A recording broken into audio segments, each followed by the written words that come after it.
Kia ora, ina mana, ina reo, ina karanga, maha o te wā, tēnā koutou katoa. Yeah, as Karina said, this is a replay of a session from a couple of nights ago at the World Forum. It's an Australian case study, and we'll play the session and then come back and have some discussion afterwards. So I'll get that started now. Actually, the times. So the session is about 50 minutes, 40 minutes? 40 minutes long, 40 minutes, yeah. Yep. So we'll jump back in around 40 minutes. We'll stop it there. So we can, we'll just get everyone back on screen. Not that the questions weren't interesting, but we thought instead of everyone sitting here having watching a video, I was very intentional about bringing this case study to this session just because it's such a fascinating discussion around the scale of the opportunity, and it's a story I've heard it 2 or 3 times previously, but the numbers and the scale of this are still really quite astounding, and that's what makes it really exciting when you start to compare it to where we're at in New Zealand.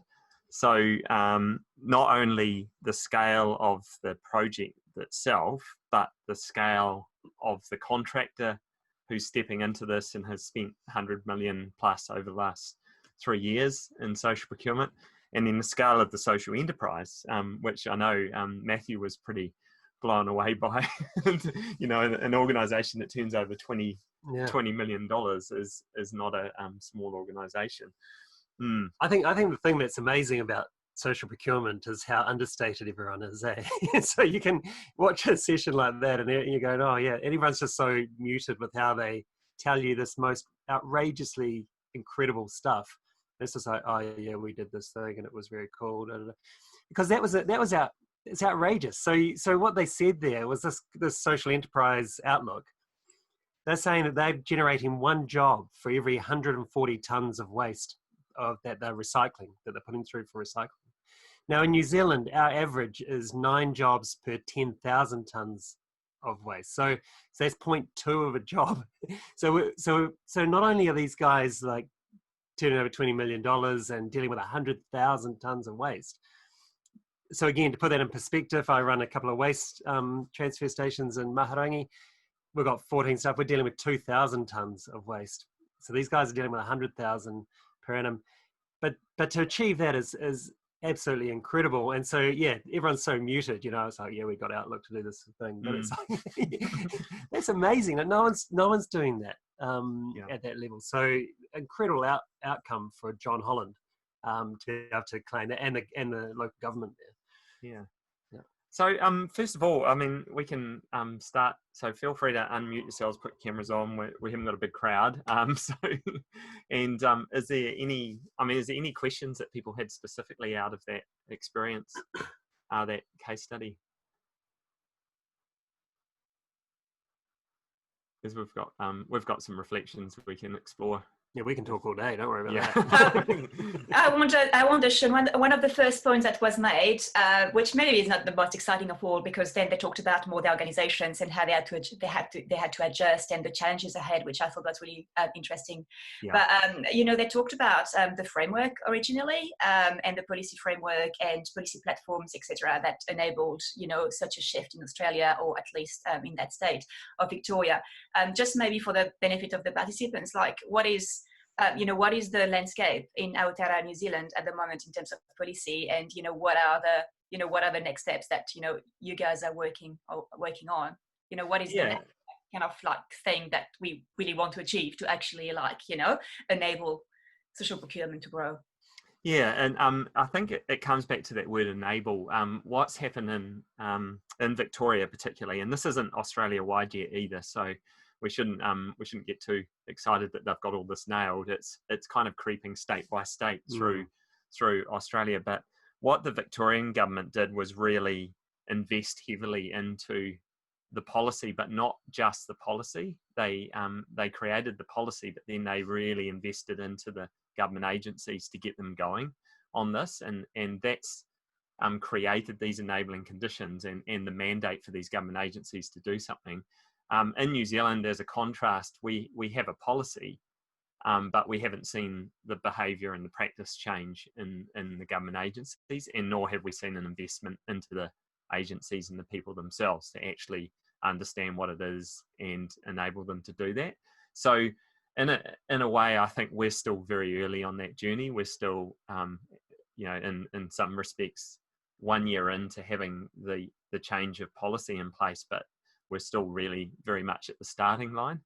But what excites me about New Zealand is that despite, I guess, the lack of juice from the government, there's a lot of people who are proactively stepping into this and can see that it's coming.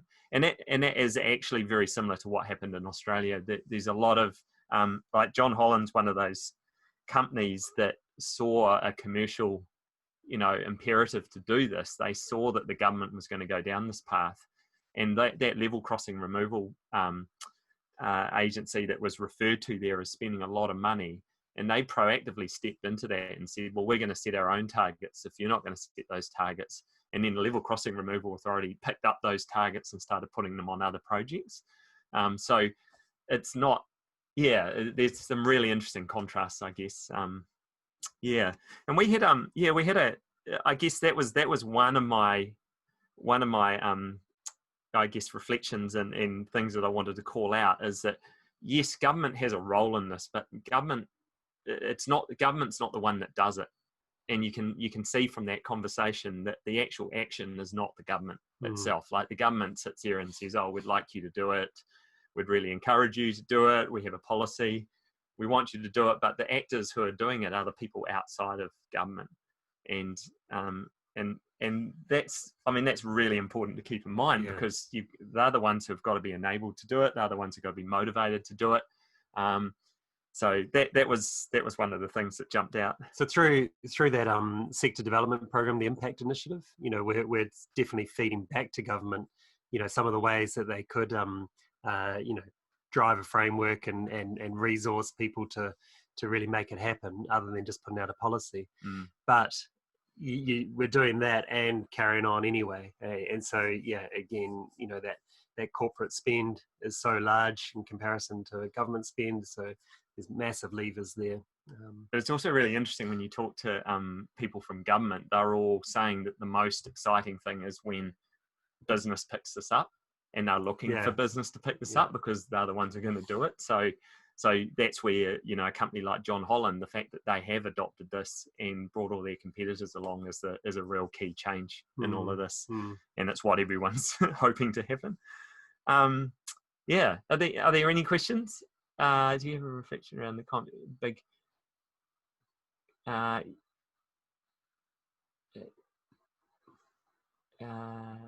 yes. So how do you... sorry, I've just lost it. I've lost it. So like that was one of the great question, because that was one of the reflections that was very inherent in this video, and I think it's there's two sides to this story. There is very much a commercial imperative in procurement that is always going to be there. But procurement is about finding the right products and services at the right price, to the right quality, and at acceptable levels of risk to the two parties that are entering into that agreement. You cannot escape that. It will not go away. And social procurement is not about ignoring that. And I really love the fact that they talked about the commercial aspect of this, because John Holland runs a business. They have, like they said, they've run it successfully. I would argue there's bits they don't do successfully, like all contractors. But there is a way of doing procurement in the construction sector that is just the established norm. It doesn't mean it's going to be like that forever, but it's not going to change in the next month or the next week or the next year. So the way things are done and their requirements are not going to change because they are set further upstream. So they're working for the government. The government says we want it to be this quality, this price. They have all of that sitting on their shoulders. So when the social enterprise is engaging with that company, they have to meet those expectations. What was really interesting though, and I thought was the key part of that conversation was when Lee said, we have to have an intent to make it work no matter what, which I thought was one of the great lines, and I'll probably use it again, because what that says is that both the parties involved, so both Outlook and John Holland, have to accept that they have to change to make this happen. And it doesn't mean that one has to change and the other one sits there. So it's not about John Holland saying, this is the way we do things, get in line, do it, do it like everyone else. Or the social enterprise going, you don't understand our context, we're different, and just to give that context, I mean, Outlook's bread and butter before this was working for councils on 10-year contracts.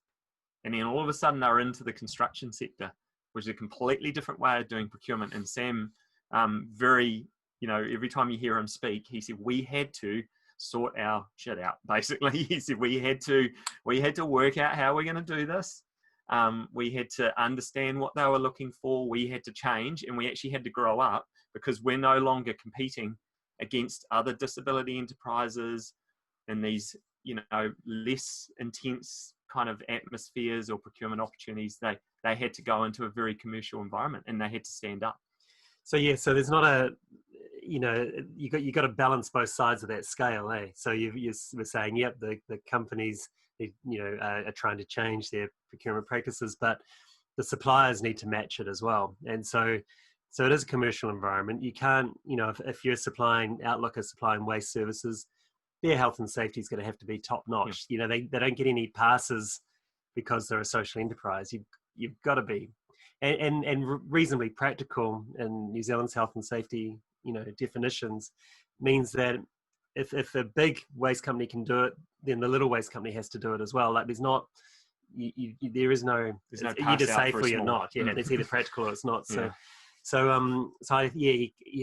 The harsh realities of it is you still need to, absolutely, a supplier still has to perform and provide a good service, safe service at a good price. I think the other thing I just want to point out is John Holland had been doing this for 70 years. When they go into this project, they already have a track record with a whole bunch of suppliers who've worked for them for a long time. And if they weren't any good, they wouldn't be working for them. Yeah. So when we're starting to talk about doing procurement differently, you're asking them to change, effectively look at changing a supplier. And if I was to say to you, right, I'm just thinking of a random example, all the groceries that you buy, I want you to change brand tomorrow. Yeah, you got to go from Marmite to Vegemite. Yeah, that's right. Yeah, well, don't do that. It's horrible. Yeah. But if I said pick your favorite thing, and I'm going to ask you that you're going to change your brand, you go, actually, do you know what? I like that brand because it works for me. I like that shampoo. It's the right price. I like the smell of it. It makes my hair feel good. No, you need to consider a change. Oh, that's hard, and that's what we're asking people to do here. Is everyone's being asked to change, and it's just not easy. So, and that's something, Sean, that like Lee said as well. Like your point about when she said we have to have the intent to make it work no matter what. And I think then she had two sub points to that, which were we had to change things one at a time, yes. And we had to build, like, it had to be values based, and we had to build a relationship with the suppliers. Yeah. So, do you have any like good example of a corporate in New Zealand that's been on this journey? Like, give us some like concrete examples of like the big change, like the. Well, yeah. Step up. We've got Liv on this call. Liv, jump in. We've got Liv on this call. I'm going to drag you in, Liv. Yeah. But the relationship thing is really critical to this. It's not just about kind of flip-flop and change and do all this really quickly. There is a time that's taken to explore these things, and it's about being we had a term that came up in discussions yesterday around patience, and I think that's a huge part of it. Just about everyone who works in procurement has had this whole relationship procurement thing drummed into them. It's about good relationships. If you have a good relationship, you're not going to have any problems. You can sort through complexities. And that just takes time. Like that's, but you've got to go out and build those relationships. You don't just do it through a tender box. Like anyone who's been involved in the tender realizes it's not a great opportunity to introduce yourself. And and and get to know someone. It's just like, answer this question and tell me that answer. That's it. So what would you say, Liv? I know you've been, like how, in terms of, we obviously should call out that we've been working together on this, but how has that relationship formed with some of the social enterprises that you've started to work with? I think more recently, in the challenges that we've had this year, and certainly for me it's been a time thing, but I'm trying to be more honest and direct with the social enterprises, because I think we've had a couple examples in the past where they're so eager, and that's great, and that's how they get to where they are, but we move very slowly, and there's a lot of cogs that have to go around to do something. So I think for me, I've been trying to be more honest and say, look, it's going to be a couple of weeks before I can give you this answer, and let's pencil that in for that time, and kind of put more of a time frame around it, and give them more of a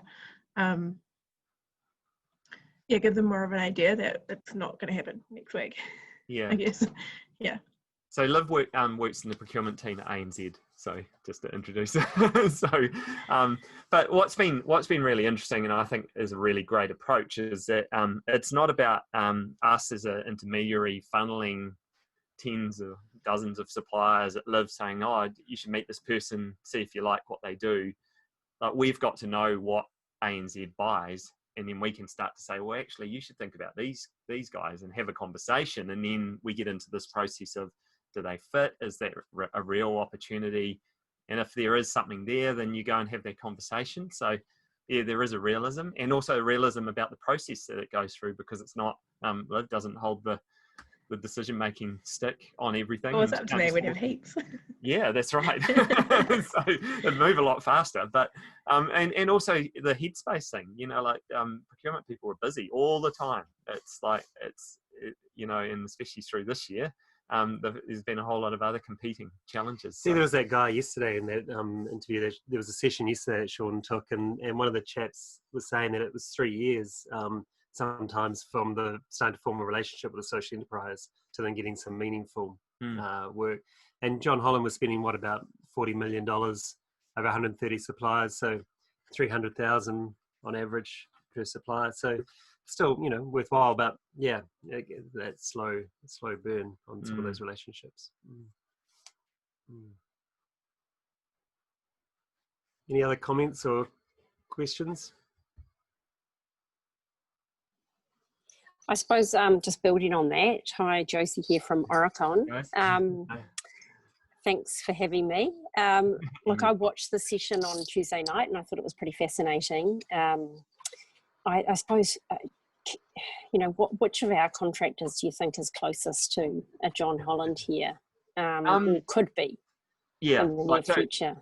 So I really admire what John Holland's done, but they're not perfect. And Lee's the first to say that. So the fact, I'm just trying to think of what some of the differences are. You can see the context is very different in Australia. So there's a lot more talk about this at with multiple parties. And what I've seen from our tier one contractors in New Zealand is that they're just starting the journey. And there is a little bit of an attitude which comes through in this work, which is, oh, we do this thing, so we're all good at this stuff. And I would challenge them that they have not explored this deeply enough. They just haven't understood the complexity and the opportunity that sits in this beyond what they think they've done once on a project. So yeah, so I know Fulton Hogan are engaged, Down are engaged. We work with McConnell Dow.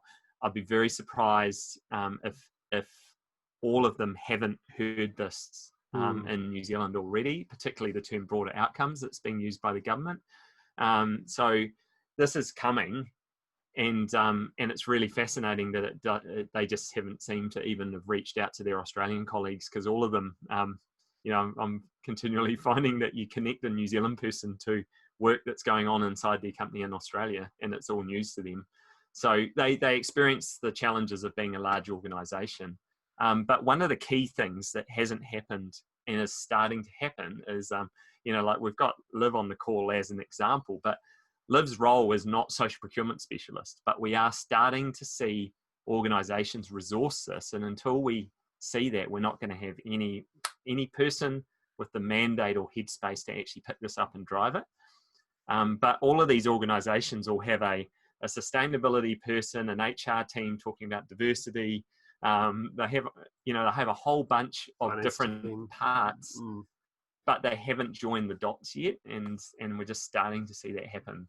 But it's going forwards. That's the main thing. I think there's still until we actually see it moving forwards and people doing stuff, it's hard to know what shape it's going to take. That's really the next step.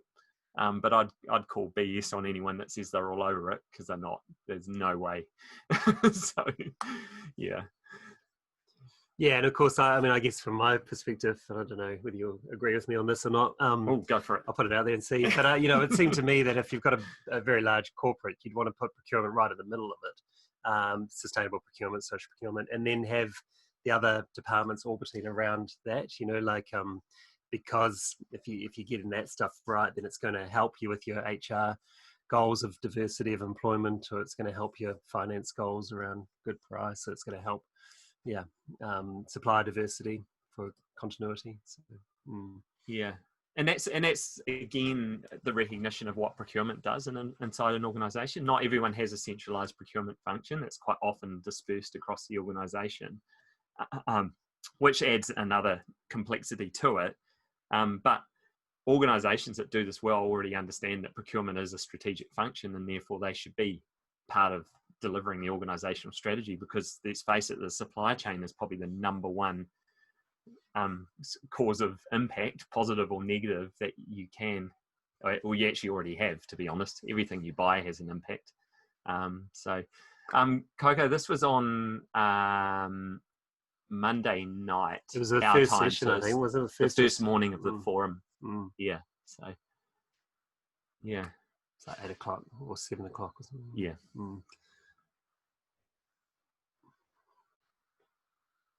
Cool.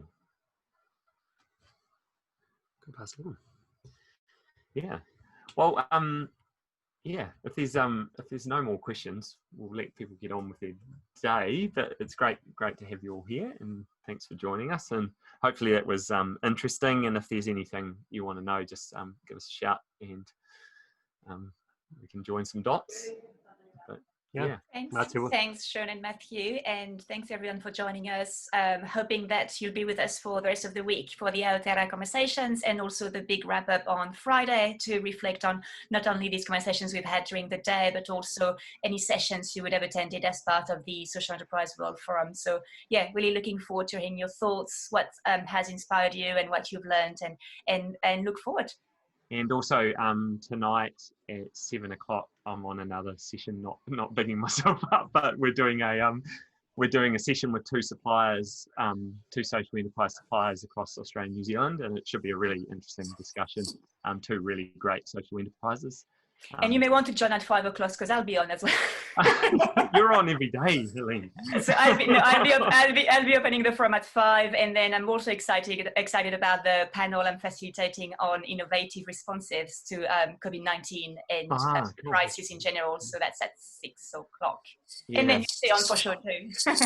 Yes, please do, and end all night. So it's getting a bit late, but it's cool. Super. Awesome. All right, thank you all, and we'll talk on Monday, Josie. Thanks, everyone. Yeah, thank you. See ya. Ka kite.